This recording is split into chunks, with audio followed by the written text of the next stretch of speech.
Halo, assalamualaikum warahmatullahi wabarakatuh. Welcome back to my channel Elia Hanas. Oke, sebelumnya teman-teman, bagi yang belum subscribe dulu, kemudian tekan tombol loncengnya agar kalau aku upload video menarik teman-teman tidak ketinggalan dan dapat mengikutinya. Oke.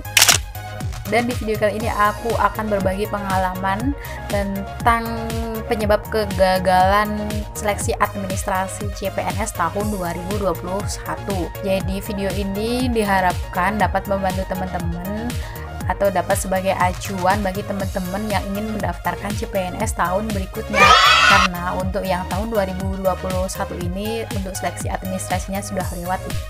Di video kali ini nanti kita bahas satu persatu untuk kesalahan upload dokumen di seleksi CPNS tahun 2021 yang diampuni dan tidak diampuni ya. Jadi tonton video ini sampai habis agar teman-teman tidak gagal paham ya. Jadi guys, untuk seleksi administrasi CPNS tahun 2021 ini apabila terjadi kesalahan ada dua kemungkinan, terampuni dan tidak terampuni. Jadi kita bahas yang terampuni dulu kali ya. Sebelumnya untuk registrasi CPNS itu ada dua kali tahap. Untuk tahap pertama teman-teman harus membuat akun melalui akun CCASN yang dibuat oleh BKN. Kemudian tahap 2 yaitu tahap pemilihan formasi. Jika teman-teman sudah membuat akun kemudian memiliki user dan password, teman-teman diarahkan untuk memilih formasi kemudian pilih instansi yang akan teman-teman pilih ya. Untuk registrasi akun ini yang diisi yaitu KTP, kemudian nama, tempat lahir, kemudian tanggal lahir, hanya itu saja. Kemudian upload foto KTP asli yang berwarna dan upload foto selfie. Jadi aku memilih topik ini karena berdasarkan pengalaman aku sendiri dan sharing-sharing dengan teman-teman ya. Jadi untuk kesalahan pertama yang diampuni oleh BKN pada saat registrasi yaitu kesalahan upload foto KTP pada saat registrasi akunnya, ya. Jadi pada saat registrasi akun itu kan ada foto KTP. Dan pada saat itu aku sendiri ya, aku yang mengalami karena KTP aku itu belum update. Aku menggunakan KTP lama. Dan di KTP yang baru dan yang lama itu ada perbedaan di alamat. Jadi di alamatnya itu alamat lama itu RT 5 apa 6 ya? 6. Jadi untuk KTP lama itu RT 6, kemudian di KTP baru RT 5. Jadi yang kupakai yaitu KTP lama RT 6. Dan kemudian sudah satu kesalahan di KTP dan aku itu berlanjut di tahap berikutnya. Jadi untuk upload swafoto itu karena aku sedang terburu-buru atau tidak fokus, aku mengupload foto formal dengan background merah berdasi dan kerudung hitam. Oh no! Itu kayaknya fatal banget menurut aku. Dan setelah aku searching itu untuk foto swafoto atau foto selfie itu berfungsi untuk menyekan kita pada saat tes. Jadi di layar komputer itu ketika kita login itu langsung menyekan itu. Dan kalau wajah kita dengan layar itu tidak sesuai, maka komputernya akan otomatis mati. Jadi dua kesalahan yang aku alami itu, kesalahan foto KTP dan kesalahan upload swafoto itu pada saat pengumuman diampuni guys oleh pejabat BKN. Super banget ya pejabat BKN, baik hati dan tidak sombong. Makasih pejabat BKN. Kemudian yang kedua yaitu kesalahan isi universitas.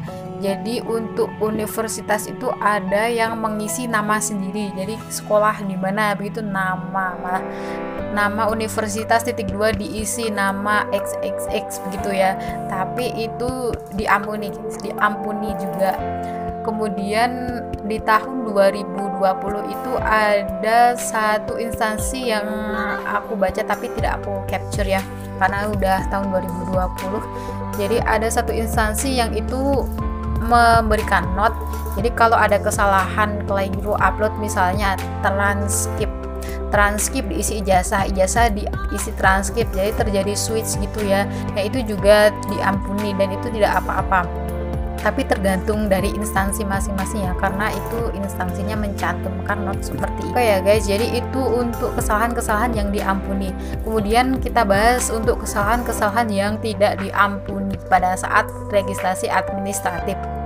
Yang pertama yaitu kurangnya berkas.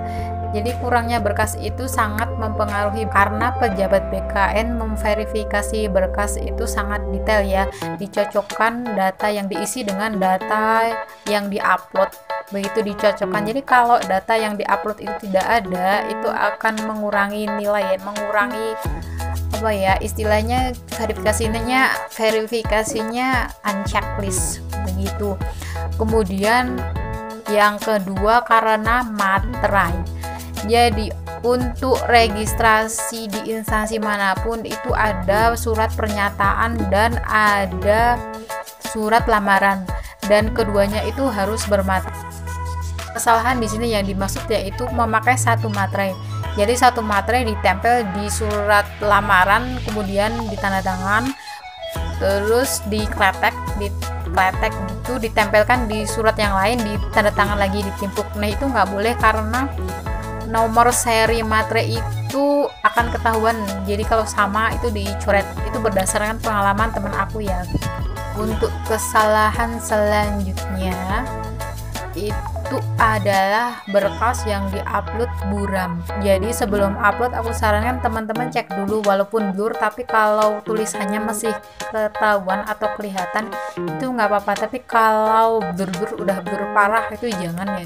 Jadi untuk registrasi seperti itu, karena itu kan 1 tahun 1 kali, setahun sekali, dan itu tergantung dari kebijakan pemerintah mau buka seleksi CPNS itu apa enggak ya.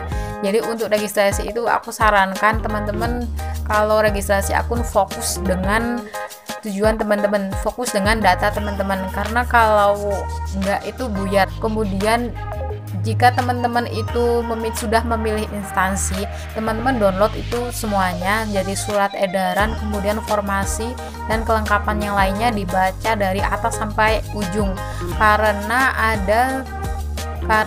ada dokumen atau di website itu tidak tercantumkan. Misalnya pada tahun ini instansi yang aku daftarkan itu jadi harus melampirkan surat pernyataan begitu ya, surat pernyataan. Jadi kalau secara gamblang atau secara kasat mata surat pernyataan ya diupload surat pernyataan aja. Oke guys, ini diambil dari situs BKN ya. Jadi ini contohnya mendaftar Kementerian Pedesaan tahun 2021. Nah, di sini surat pernyataannya itu hanya surat pernyataan aja ya di situsnya.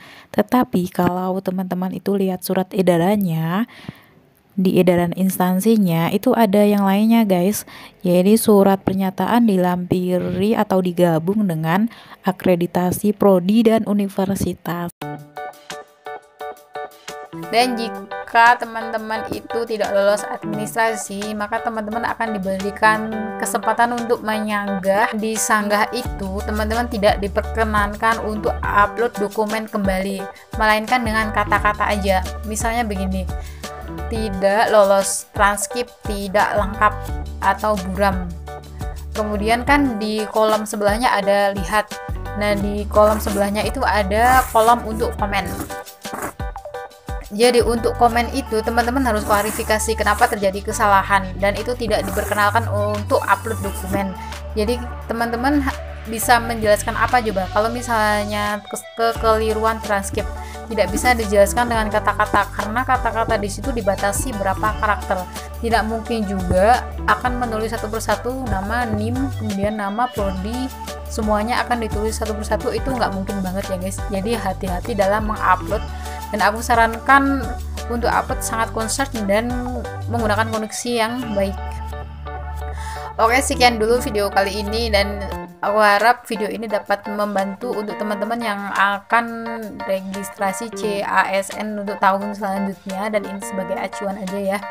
Sekian dulu video kali ini, teman-teman jangan lupa subscribe dan nyalakan tanda lonceng agar teman-teman dapat mengikuti apabila aku upload video menarik selanjutnya. Stay tune. Bye.